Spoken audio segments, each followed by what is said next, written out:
Ang pagpapalaya ay hindi madaling proseso. Ito'y may kaakibat na kirot, may pagsigaw, may paglalaban sa loob. Ngunit sa huli, may kapayapaan, may katahimikan, at higit sa lahat, may bagong simula.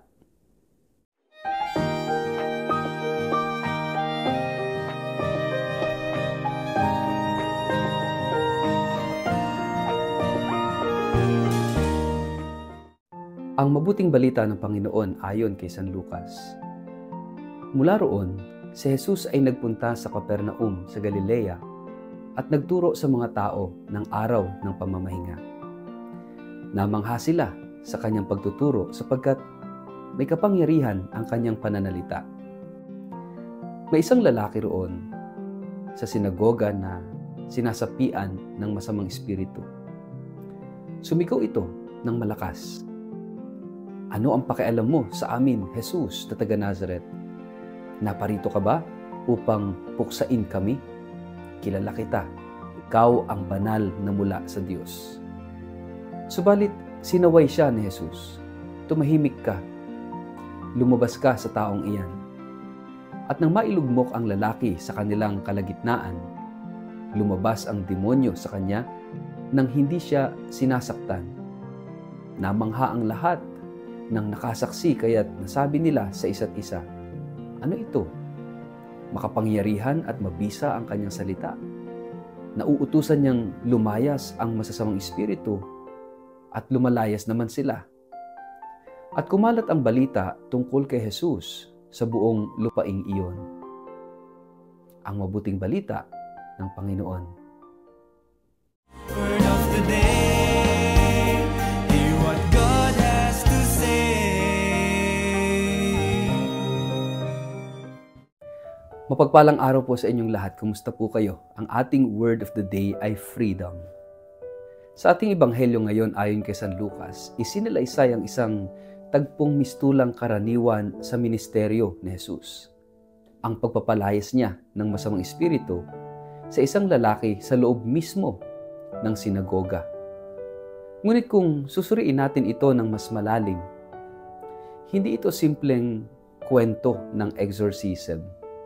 Ito ay paanyaya sa bawat isa sa atin na harapin ang ating sariling mga tanikala, ang mga bahaging hindi natin mabitiwan, ang mga boses sa ating isipan na paulit-ulit na nagsasabing hanggang dyan ka na lang. Sa ganitong lente, ang isang salita na sumasalamin sa ating pagninilay ay pagpapalaya. Hindi aksidente na ang tagpong ito ay nangyari sa sinagoga, sa lugar kung saan ipinapahayag ang salita ng Diyos, sa piling ng mga taong nagdadasal, sa gitna ng komunidad na relihiyoso. Doon mismo lumitaw ang espiritu ng kasamaan. Marahil upang ipaalala sa atin na kahit ang mga banal na lugar ay hindi ligtas sa presensya ng kasalanan. At higit sa lahat, kahit tayo na nagsisikap magmahal sa Diyos, ay may mga tagong bahagi ng ating pagkatao na hindi pa lubos na malaya. Ilang bahagi ng ating buhay ang nananatiling bihag. Bihag ng galit, ng takot, ng trauma, ng maling paniniwala tungkol sa sarili, ng makasalanang gawi na matagal ng paulit-ulit. Sa totoo lang, may mga tinig tayong nadirinig na hindi naman natin ginusto. Mga tinig na nagsasabing, wala kang halaga, huli na ang lahat, hindi ka na magbabago. At sa bawat pakikinig natin sa mga tinig na ito, unti-unti tayong naniniwala. Unti-unti tayong nakakadena. Unti-unti tayong nawawala ng pananampalataya sa sariling kalayaan. Ngunit dumating si Jesus. Walang dalang armas, walang galit sa mata. Ngunit ang salita niya ay may kapangyarihang tumagos sa kaibuturan ng kaluluwa. Sa isang salita lamang, nanginig ang espiritu. Umalis ito. Bumagsak ang lalaki ngunit muling bumangon. Sapagkat ganoon ang kapangyarihan ni Kristo. Hindi lang siya nagpapalayas, siya'y nagpapabangon. Hindi lamang siya nagtuturo, siya'y nagpapalaya. Sa konteksto ng ating lipunan, marami rin tayong nakikitang espiritu ng kasamaan.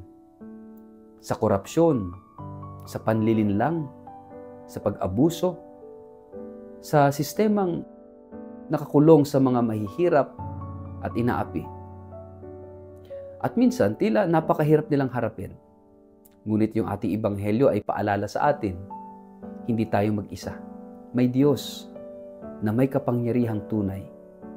Kapangyarihang hindi na sigaw, kundi sa katotohanan. Kapangyarihang hindi sa dahas, kundi sa pag-ibig. Huwag tayong matulog sa gitna ng gulo. Huwag nating hayaang manahimik ang kasalanan sa gitna ng kabanalan.